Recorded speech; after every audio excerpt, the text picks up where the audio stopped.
Capítulo 11, Gênesis, versículo 1. Ora, em toda a terra havia apenas uma linguagem, uma só maneira de falar. Sucedeu que, partindo eles do Oriente, deram com a planície na terra de Sinear e habitaram ali. E disseram uns aos outros: vinde, façamos tijolos e queimemo-los bem. Os tijolos serviram-lhes de pedra e o betume de argamassa. Disseram: vinde, edifiquemos para nós uma cidade e uma torre cujo tope chegue até os céus, e tornemos célebres o nosso nome, para que não sejamos mais espalhados por toda a terra. Então desceu o Senhor para ver a cidade e a torre que os filhos dos homens edificavam, e o Senhor disse: eis que o povo é um, e todos têm a mesma linguagem. Isto é apenas o começo. Agora não haverá restrição para tudo o que intentam fazer. Vinde, desçamos e confundamos ali a sua linguagem, para que um não entenda a linguagem do outro. Destarte, o Senhor os dispersou dali, pela superfície da terra, e cessaram de edificar a cidade.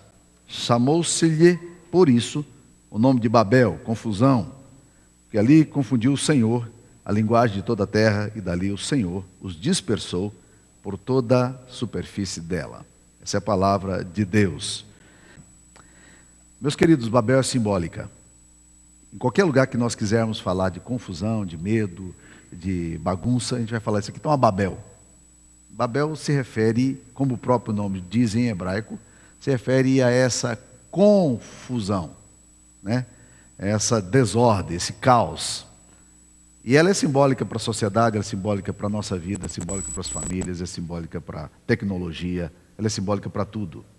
Por essa razão é que Babel se torna paradigma de todo o sistema social, de todo o sistema de cidade, de toda a sociedade, de um povo que perdeu a referência de um Deus.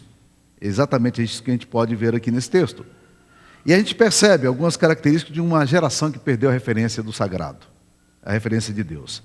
A primeira coisa que esse texto nos chama a atenção, é que essa sociedade que perde a referência do sagrado é uma sociedade autoglorificada. Ela tem um único propósito: a autoglorificação dela. Vinde, tornemos célebre o nosso nome.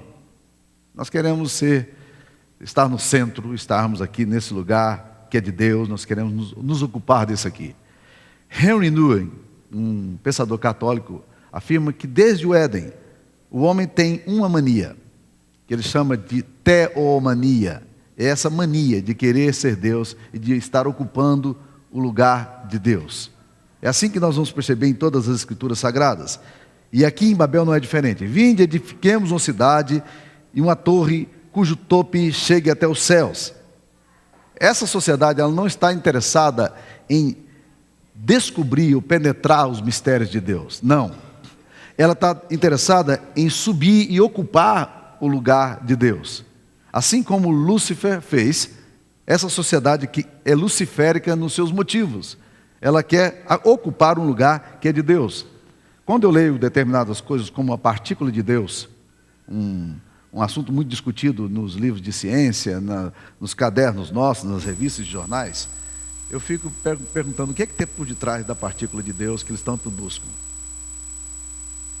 A origem final, o ponto final dessa coisa toda é a autoglorificação. Se nós pudermos desvendar o universo de uma forma tal que a gente possa excluir Deus de todo esse processo e explicar a partícula Deus, não como um Deus pessoal, mas como alguma realidade que seja científica e que nós possamos controlá-la, é tudo o que nós queremos fazer. É tudo o que nós queremos fazer. O objetivo da Torre de Babel, em nenhum momento, é buscar intimidade com Deus, mas em todo o tempo é ter o controle sobre a divindade. Vamos chegar aos céus, vamos fazer o nosso nome célebre. E esse é o objetivo que nós encontramos aqui. A segunda característica de uma sociedade sem referência de Deus é que o poder dessa sociedade sobre o pecado cria um lugar de arrogância, um lugar de excesso de trabalho e de cansaço. O que a gente percebe aqui nesse texto são esses homens agora usando toda a tecnologia que eles possuem. É interessante você pensar nisso aqui, porque eles dizem: vamos fazer tijolos, né? Já não eram pedras mais que eles queriam. Vamos usar argamassa e betume. Betume é a matéria básica do petróleo. Eles descobriram por ali naquela região betume em lugares fáceis de extrair, e eles estão extraindo aqui o óleo do betume para poder usar nisso aqui. Toda a ciência e tecnologia, toda a pesquisa que eles fazem tem um objetivo muito claro. Nós queremos agora promover o nosso nome. A primeira torre que vai ser construída na história, na verdade, é para tornar célebre o nome daqueles homens, daquela cidade, e desafiar a Deus. Vamos fazer uma torre cujo tope chegue até Deus. É mostrar a sua absoluta independência de Deus. Hoje, a ciência, a tecnologia, a pesquisa, a educação, não é diferente disso, meus queridos. Não é diferente disso. Qual a diferença entre uma universidade humanista capitalista e uma universidade humanista comunista? Nenhuma. Autoglorificação do homem, homem no centro. Francis Schaeffer diz que a diferença entre o capitalismo e o comunismo é uma só. No capitalismo, o homem quer oprimir o homem, e no comunismo é o homem que quer oprimir o homem. Entenderam a diferença? Nenhuma. Não há diferença nos motivos humanos de uma sociedade que está vivendo sob pecado. Em todas elas é exploração, em todas elas é exaustão, o excesso de trabalho, a arrogância, presente em todos os lugares. E é interessante que nesse texto aqui nós vamos perceber a seriedade disso aqui. A cidade busca excelência, a sociedade busca excelência, mas essa excelência não é uma excelência que glorifica a Deus. Ele não está interessado naquilo que Deus, no lugar de Deus, na exaltação de Deus. Alguns anos atrás, uma ovelha minha em Brasília foi aprovada no concurso do Ministério de Educação e Cultura. E ela chegou ali e foi receber todo o treinamento, e um dos professores da UNB, que daria o treinamento para os que acabavam de ser aprovados no concurso, numa das aulas dele, ele disse o seguinte: eu não gosto muito desse negócio de Deus ser Deus. O negócio de Deus querer ser Deus é muito complicado, né? E a menina levantou e disse: então, quem é que nós queremos que seja o Deus? É interessante, essa traição. E eu disse para essa menina o seguinte: o único ser que pode querer ter a prerrogativa de ser Deus é Ele mesmo, porque faz parte da divindade ser Deus, e controlar e dominar, e ter nas mãos dele aquilo que ele precisa fazer. Mas é interessante se mover, é um movimento de rebelião, autocentralizado, arrogante, e a sociedade tem essa característica de vamos tornar célebre o nosso nome, vamos partir para a independência de Deus. Quando você estuda os movimentos que influenciam a nossa geração, como humanismo, como psicanálise, existencialismo, tudo, nenhum momento evolucionismo, marxismo, nenhum deles você vê uma necessidade de glorificar a Deus, mas todos esses conteúdos são os conteúdos fundantes da nossa sociedade, é o que os nossos filhos aprendem na universidade, é o que a gente estuda na universidade. A sociedade é assim. O problema é que quando essa sociedade busca essa autoglorificação, o texto aqui vai nos revelar que essa sociedade sob o pecado, debaixo dessa tacão do pecado, torna um celeiro para o paganismo, para o secularismo, para o distanciamento de Deus e para alijar Deus de todo o processo decisório. Toda sociedade e toda cidade, ela tem essa coisa da oposição a Deus. É interessante quando você vai estudar, por exemplo, movimentos de cidades. Já pararam para perceber que boa parte, ou a maioria das cidades, ela é consagrada a uma divindade, a um deus pagão? Anápolis. Vocês já pararam para pensar na etiologia da palavra Anápolis? Ela é polis.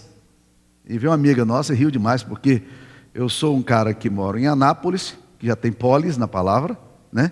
Então não precisaria dizer que era cidade de Anápolis, porque já é polis, é cidade, né? E eu moro em Anápolis City, que também é cidade e tem polis no meio, ou seja, complicado, né? Ela ria dessa coisa toda. Mas Anápolis, polis de quem? Polis de Ana. Quem é Ana? Né? Na tradição católica, Ana é a mãe de Maria. Mas é interessante perceber que em muitas outras sociedades, essa presença de divindades, elas estão manifestas. É fácil você, por exemplo, pegar cidades americanas e fazer uma cobertura delas para poder perceber as entidades e as forças que dominam essas cidades. Vai para Boston. Boston é uma cidade intelectualizada. 207 universidades para um universo de 4 milhões de pessoas. Pessoas do mundo inteiro vêm estudar em Boston. 207 universidades, só em Boston. Se você vai para Nova York, a questão não é mais universidade. A questão é finanças. Wall Street domina o mundo inteiro. Então, a força dominante daquela cidade ali são os recursos financeiros. Se você vai para Los Angeles, a ênfase é completamente diferente. É na luxúria, é no glamour, é na arte.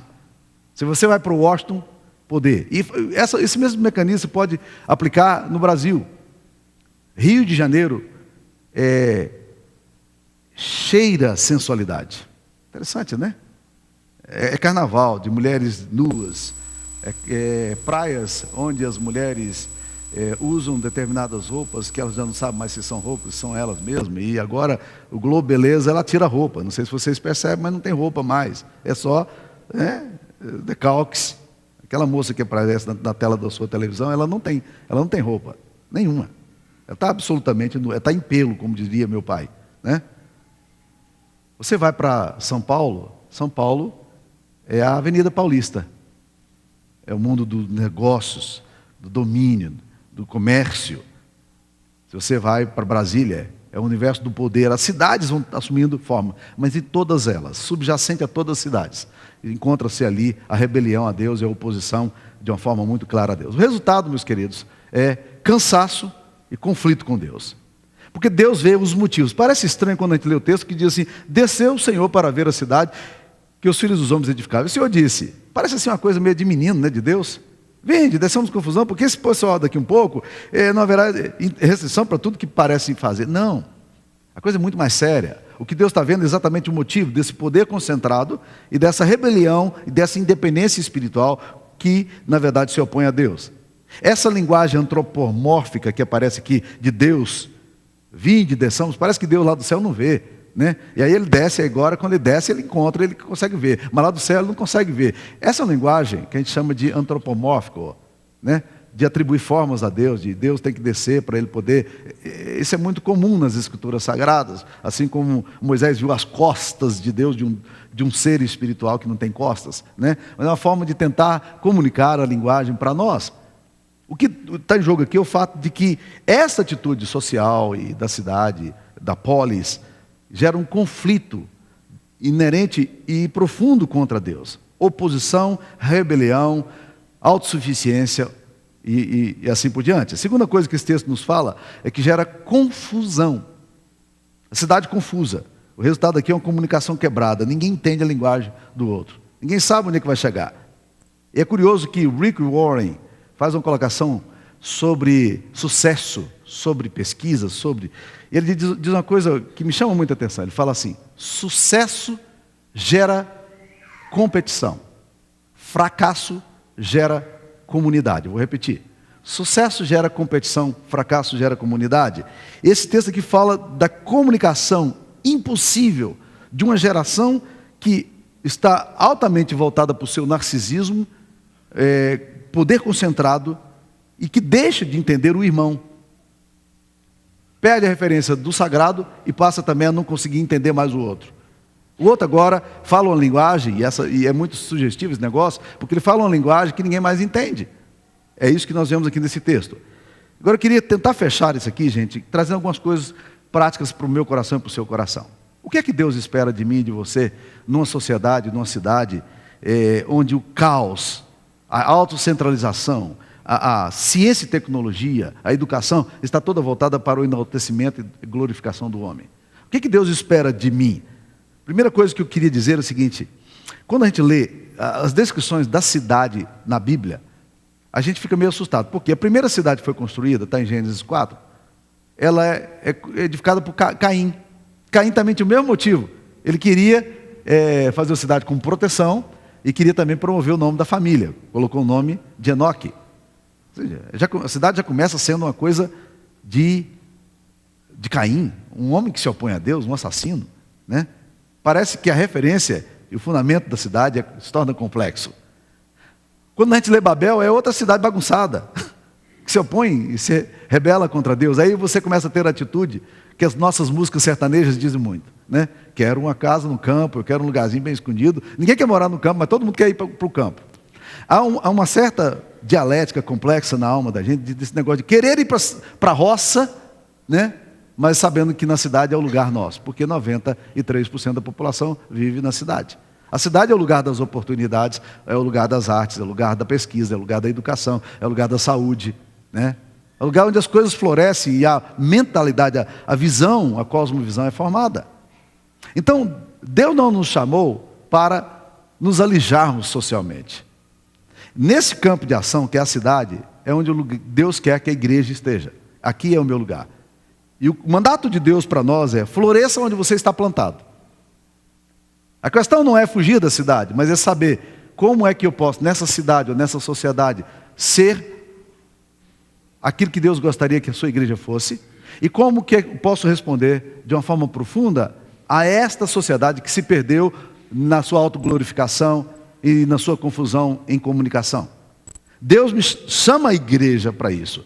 É interessante que Jeremias 29:4, um texto de conflito, o povo está exilado da Babilônia, Deus diz: plantem árvores nesse lugar, deem seus filhos em casamento, edifiquem casas, orem pela paz da cidade. É interessante que Babilônia é tudo de pior que tem na Bíblia, mas Deus está dizendo ao povo: eu coloquei vocês nesse lugar, e eu quero que vocês plantem árvores. Gente, olha, interessante, Deus não diz planta hortaliças. Hortaliça você planta, no mês que vem você colhe. A árvore você não faz isso não. A árvore você tem que plantar e esperar.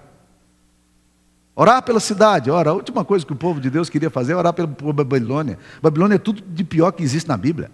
Mas é esse lugar onde nós estamos, é que Deus quer que a gente esteja ministrando e florescendo. Tim Keller, um pastor presbiteriano em Manhattan, que é um dos homens que mais trabalha esse conceito de cidade, ele fala o seguinte: alcance a cidade para atingir a cultura.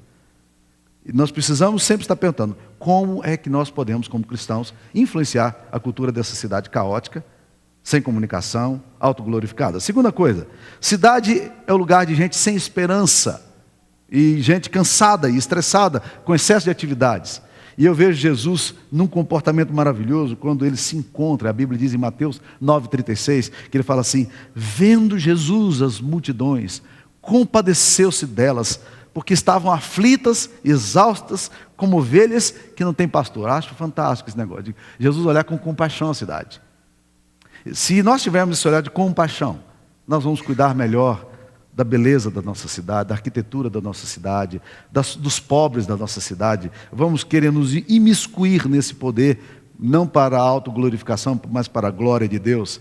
É interessante essa visão de Cristo que sai da Galileia, atravessa o mar, ou o lago de Genezaré, e ele vai para o outro lado, para uma cidade chamada Decápolis. O próprio nome já diz o que é essa cidade. Não é uma cidade, é um complexo de cidade. São 10 polis. Jesus vai para lá. Quando ele chega naquela cidade, ele encontra uma oposição sistêmica, porque Jesus resolve mexer logo no chiqueiro da cidade. E há pessoas, meu querido irmão, quando você mexe no chiqueiro delas, elas ficam doidinhas, né? E Jesus vai lá, mas é incrível que Jesus vai lá. O único ato de Jesus ali foi expulsar o demônio de um homem que vivia atormentado, porque a sociedade não o quis mais. Mas eu acho fantástica essa coisa de Jesus se dispor a sair para encontrar com esse homem, para dar vida para ele. Isso é um protótipo de igreja, de reino de Deus, de visão de quem ama a Deus e está comprometida com Deus. Terceira aplicação que eu traria: essa cidade rica e confusa, com sua ciência e tecnologia, que pode construir um prédio magnífico, é uma cidade confusa, ainda é confusa. Ela é sem Deus, ela precisa ser alcançada pela graça de Deus. Atos 8, versículo 8, eu sou professor de missão urbana no seminário. Atos 8, versículo 8 é o texto que eu coloco no cabeçalho da ementa do curso. Diz a palavra de Deus que os discípulos foram para Samaria. Ao chegar em Samaria, eles foram curando os enfermos, expulsando demônios. E há uma frase maravilhosa em Atos 8, 8, que diz o seguinte: e houve grande alegria naquela cidade. O que traz alegria para a cidade? Presença de povo de Deus. Há muita dor na cidade. Os apartamentos escondem muita dor. Os condomínios chiques de nossa cidade escondem muito sofrimento. As periferias da nossa cidade escondem problemas que você não seria capaz de imaginar que em Anápolis pudesse acontecer.